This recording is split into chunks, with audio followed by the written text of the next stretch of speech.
কি বৈশিষ্ট্য থাকলো রসুলের? তাহলে বৈশিষ্ট্য থাকলো, ওই বৈশিষ্ট্যের কথা বলছি, ইল্লা বালাগাম মিনাল্লাহ, তবে আমি আল্লাহর পক্ষ থেকে প্রচারকারী, মুবাল্লিগ, আল্লাহর পক্ষ থেকে দিন, সত্য দিন প্রচারের জন্য এসেছি। বালাগাম মিনাল্লাহ ওয়া রিসালাতিহি, এবং আল্লাহর রিসালাত, পেগাম, মেসেজ নিয়ে এসেছি।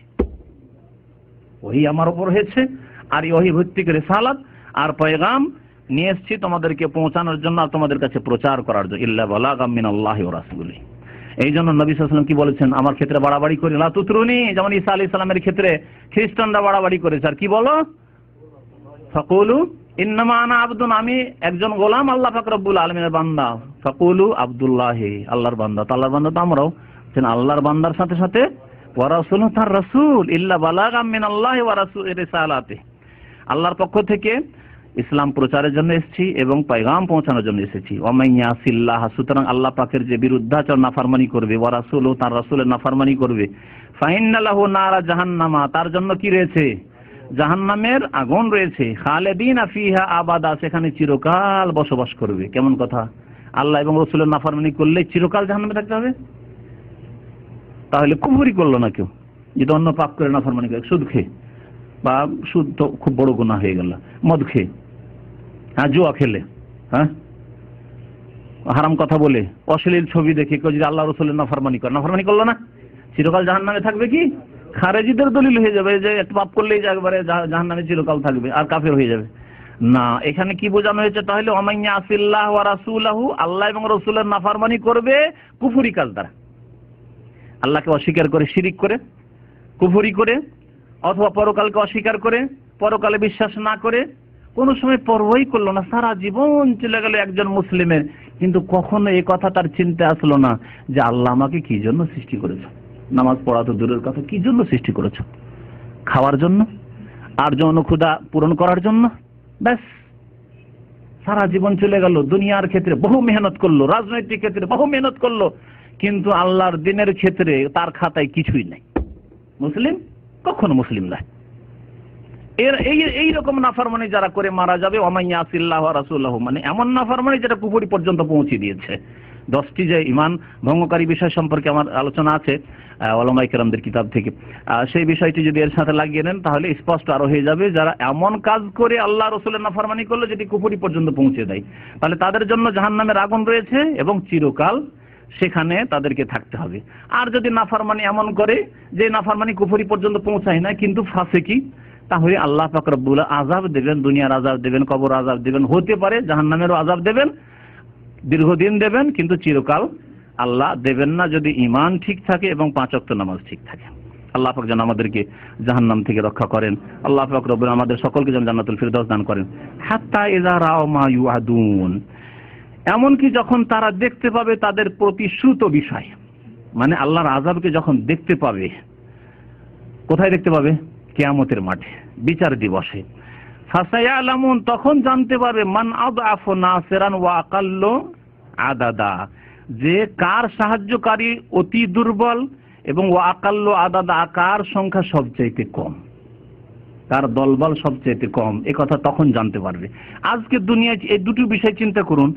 আজকে যারা আল্লাহর নাফরমান তারা নিজেদেরকে সবচেয়ে শক্তিশালী মনে করছে, যারা জালেম তারা নিজেকে শক্তিশালী মনে করছে, যারা বেনামাজি নিজেদেরকে শক্তিশালী মনে করছে, যারা কবর মাজারপন্থী পূজারী তারা নিজেদেরকে শক্তিশালী মনে করছে।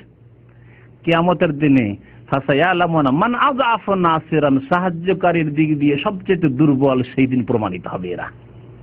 ওয়া আকাল্লু আদাদ, আজকাল সংখ্যাগরিষ্ঠ তারাই, বেনামাজি সংখ্যাগরিষ্ঠ, কাফের বেদিন সংখ্যাগরিষ্ঠ, হ্যাঁ, হারাম খাওয়া লোক সংখ্যাগরিষ্ঠ, পাপিষ্ঠ সংখ্যাগরিষ্ঠ, আল্লাহর শত্রু সংখ্যাগরিষ্ঠ। সেদিন ওয়া আকাল্লু আদাদা, এই সংখ্যা আর কোনো কাজে আসবে না। সেই দিন সবচাইতে সংখ্যায় কম হবে, এবং সেই সংখ্যা যে যদিও সংখ্যা থাকবে, ঘাসপাতের মতো, খড়কুটোর মতো সংখ্যা কোনো কাজে আসবে না, জাহান্নামের ইন্ধন হয়ে যাবে। তাই আল্লাহ পাক বলছেন যে সেই দিন জানতে পারবে, ফাসায়ালামুনা, শীঘ্রই জানতে পারবে, মান আযআফু নাসিরান, সাহায্যকারীর দিক দিয়ে কে অতি দুর্বল, ওয়া আকাল্লু আদাদার সংখ্যার দিক দিয়ে কে সবচেয়ে বেশি কম। কুল ইন আদরি আকারিবুম মা তুআদুনা আম ইয়াজআলু লাহু রাব্বি আমাদা, যখন নবী করিম সাল্লাল্লাহু আলাইহি ওয়াসাল্লামকে কাফেররা জিজ্ঞাসা করতো কিয়ামত সম্পর্কে, কিয়ামত কখন হবে, আল্লাহ বললেন এই ক্ষেত্রে জানিয়ে দাও, ইন আদরি মানে লা আদরি, ইন মানে এখানে যদি নয়, ইনের প্রসিদ্ধ অর্থ হচ্ছে ইন মানে যদি, ইফ, ইংরেজিতে ইফ আর আরবিতে হচ্ছে ইন, যদি। কিন্তু এখানে ইন মানে কখনো কখনো আরবিতে হয় না এর অর্থ হয়। কোরআনে কারিমের বহু জায়গায় এরকম আছে ইন মানে না, তার মধ্যে এটি একটি জায়গা। কুল, হে নবী জানিয়ে দাও, ইন আদ্রি মানে লা আদ্রি, মা আদ্রি, আমি জানি না, আকারিবুন মা তুআদুন, যার প্রতিশ্রুতি তোমাদেরকে দেওয়া হয়েছে তা নিকটবর্তী মানে কিয়ামত কাছাকাছি খুব ঘনিয়ে এসছে। আম ইয়াজআলু লাহু রাব্বি আমাদা, অথবা এর জন্য আমার রব দীর্ঘ সময় রেখেছেন, মানে বেশ কিছু সময় পরে তা নির্ধারিত আছে, আল্লাহ পাক ভালো জানেন। নবী করিম সাল্লাল্লাহু আলাইহি ওয়াসাল্লামকে যখন জিবরাইল আলাইহিস সালাম জিজ্ঞাসা করেছিলেন কিয়ামত সম্পর্কে, তখন কি বলেছিলেন? মাল মাসউল বিআলামা মিনাস সাইল, যাকে জিজ্ঞাসা করা হয়েছে সেই ব্যক্তি জিজ্ঞাসাকারীর চাইতে মানে জিবরাইল চাইতে বেশি জানেন না। নবী করিম সাল্লাল্লাহু আলাইহি ওয়াসাল্লামকে এই কথা জানিয়ে দেওয়া হয়নি যে এত সালে কিয়ামত হবে, এতদিন পরে কিয়ামত হবে, এত বছর পরে হবে, না, এই কথা জানানো হয়নি। তাই নবী সাল্লাল্লাহু আলাইহি ওয়াসাল্লাম এইভাবে উত্তর দিতেন যে ইলম আল্লাহ পাকের কাছে আছে। আলেমুল গায়ব, গায়েব অদৃশ্য সম্পর্কে জ্ঞানী কে?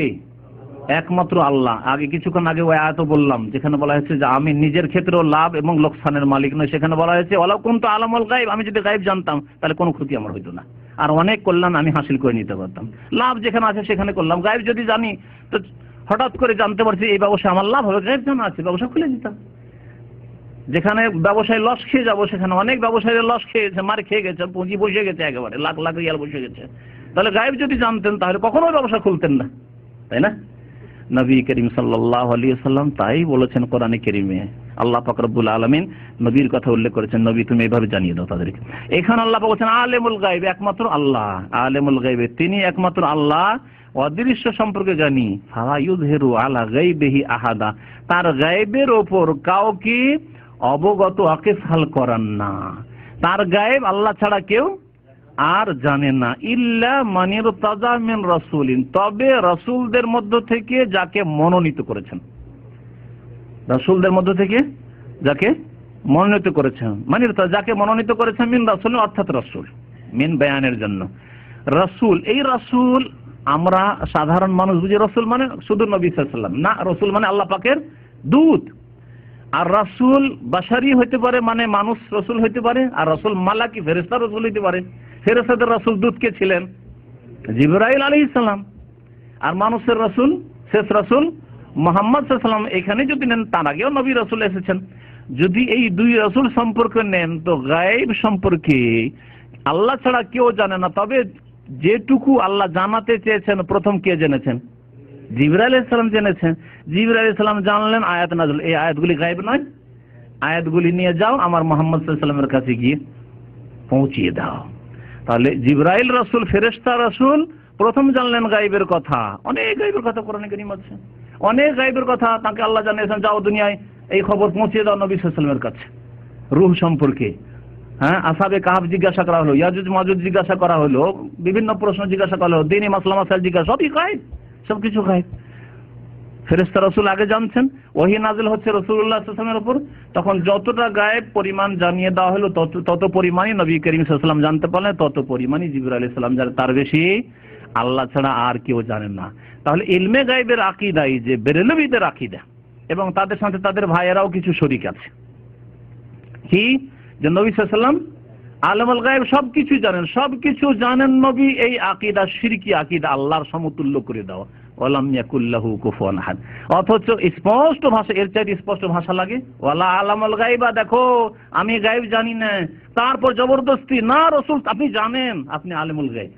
আশ্চর্য কথা, কোরআন স্পষ্ট বিরোধিতা। একটি আয়াতের বিরোধিতা করলে কাফের হয়ে যায়। তাহলে বহু আয়াত রয়েছে যে আল্লাহ ছাড়া কেউ গায়েব জানে না। সূরা নামলে আল্লাহ পাক ইরশাদ করেছেন, কুল, হে নবী আর বলে দাও, লা ইয়ালামু মান ফিস সামাওয়াতি ওয়া মান ফিল আরদিল গায়বা ইল্লা আল্লাহ। আসমান এবং জমিনে, তাহলে আসমানেও কোনো ফেরেশতা গায়েব জানে না, সমস্ত গায়েব জেনে নেবে। গায়েবের চাবি আছে, খুলে দিয়ে সবকিছু জেনে নেব, ভবিষ্যতে কি হবে না হবে। আসমান এবং জমিনে কেউ জানে না গায়েব ইল্লাল্লাহ, আল্লাহ ছাড়া। ওমা ইয়াশউরুনা, এবং তারা জানেও না যে আইয়ানা ইউবাসুন, কোন সালে তাদেরকে উঠানো হবে। নবী মুহাম্মদ সাল্লাল্লাহু আলাইহি ওয়াসাল্লাম কথা জানেন না যে এত সালে কিয়ামত হয়ে যাবে আর ওই দিন আমাকে এখান থেকে উঠতে হবে। জিবরাইলও জানে না যে কখন কিয়ামত হয়ে যাবে আর আমাদেরকে ওখানে যেতে হবে, হাজির হইতে হবে কিয়ামতের মাঠে। জিলানী চিশতি তো দূরের কথা, যাদেরকে আল্লাহ রাসূল বলেছেন, ফেরেশতা রাসূল মানুষ রাসূল, তারাও